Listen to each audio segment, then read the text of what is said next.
Are you ready to discover how a young defenseman who once begged teams not to draft him became the centerpiece of one of this summer's most talked about trades? Because what happened between Logan Mailloux and the Montreal Canadiens isn't just another hockey transaction. It's a masterclass in organizational transformation that every fan needs to understand. When the Montreal Canadiens pulled the trigger on trading Logan Mailloux to the St. Louis Blues for Zachary Bolduc, the hockey world was split. Some called it genius. Others called it madness. But here's what nobody saw coming. Mayu himself would become the trade's biggest advocate, painting a picture of an organization that has quietly revolutionized how it develops young talent. The Phoenix rises. How Montreal rebuilt a broken prospect. Let's rewind to 2021. Logan Mailloux was a pariah in junior hockey, suspended, injured, and carrying baggage that made most teams run for the hills. This was a kid who literally told teams at his draft interviews, "Please don't draft me. I've burned the right to be drafted." But Kent Hughes and the Canadiens saw something different. They saw potential wrapped in adversity, and they had a plan that would change everything. Enter Rob Ramage, former NHL defenseman turned development guru. Ramage didn't just coach Mayu, he became his lifeline. Before Montreal even drafted the troubled defenseman, Ramage was already reaching out, building bridges, and laying the foundation for what would become one of the most remarkable redemption stories in recent memory. What first started off as an initial phone call turned into a friendship, reveals Marco Demo, who conducted an exclusive interview with Mayu after the trade. This wasn't just professional development, this was personal salvation. During those dark periods when Mayu was suspended and injured, missing crucial development time, Ramage became the steady voice of reason. The veteran helped the young defenseman navigate not just the technical aspects of his game, but the psychological minefield that comes with being a controversial prospect in a fishbowl market like Montreal. The development machine that nobody talks about. Here's where the story gets really interesting. While fans debate trades and draft picks, Montreal has quietly assembled one of the most comprehensive development systems in the NHL. And Mayu's experience reveals just how deep this transformation goes. The Canadiens didn't just throw Mayu into the Laval Rocket and hope for the best. They created a personalized development plan that addressed his specific weaknesses, held difficult conversations about his shortcomings, and provided the support structure he needed to thrive. Frankie Bonk and the skills development team worked tirelessly with Mayu, while Adam Nicholas fine-tuned the technical aspects of his game. Even Paul Byron, the former Canadiens forward, played a role in mentoring the young defenseman. But here's the kicker. Mayu wasn't the only one singing Montreal's praises. Sean Farrell has raved about the development staff. Lane Hutson has praised their approach. David Reinbacher highlighted how the organization helped him grow meaner and stronger throughout the playoffs. This isn't coincidence. This is systematic excellence. The trade that changed everything when Noah Dobson arrived via trade from the New York Islanders, it shifted Montreal's entire defensive landscape. Suddenly, the Canadiens had their top four core locked in. Hutson, Dobson, Goal, and eventually Reinbacher. This created a luxury problem. What to do with Mayu, a prospect who had developed into legitimate trade bait, but might not have room in Montreal's long-term plans. St. Louis had been circling like sharks for months. General manager Doug Armstrong believed Mayu was a surefire top-four defenseman in the making, high praise for a player who had been written off just 3 years earlier. But Montreal wasn't interested in just any return.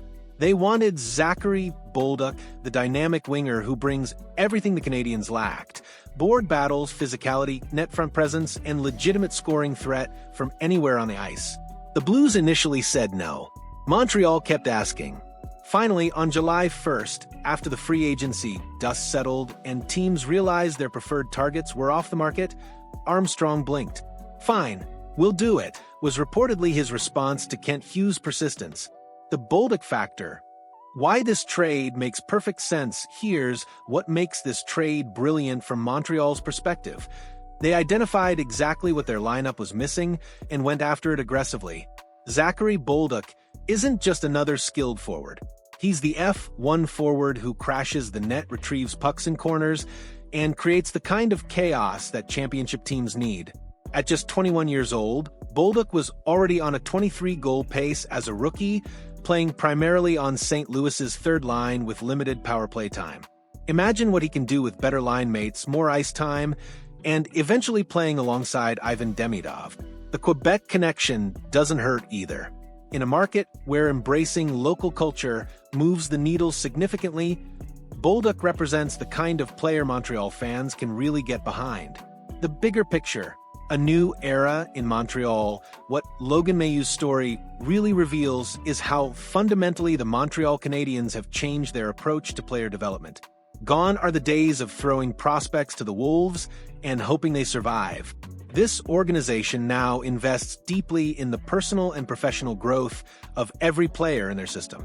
Rob Ramage's impact alone cannot be overstated. His work with Mayu, Reinbacher, Hudson, and Farrell shows an organization that understands modern player development requires more than just on-ice instruction. It requires mentorship, psychological support, and genuine human connection.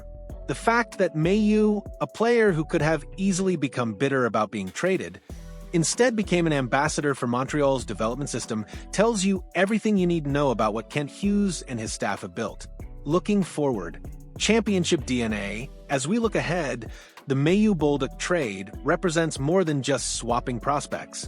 It represents Montreal's commitment to building a complete team with championship DNA.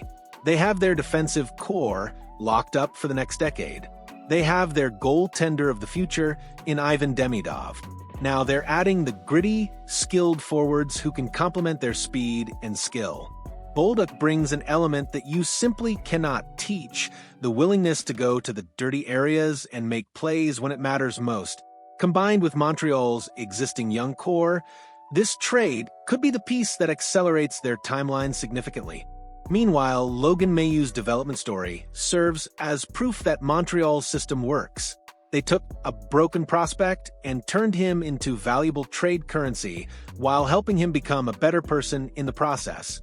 The ultimate test, the true measure of this trade, won't be known for years. Will Mailloux become the top 4 defenseman St. Louis believes he can be? Will Bolduc develop into the power forward Montreal desperately needs? What we do know is that both players are better off because of their time in Montreal's development system. And for an organization that was once criticized for mishandling prospects, that transformation alone might be the biggest victory of all.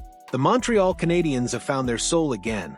They've rediscovered what it means to develop players the right way, to invest in people beyond just their hockey skills, and to build something sustainable for the long term. Logan Mailloux's journey from outcast to trade asset isn't just a feel-good story.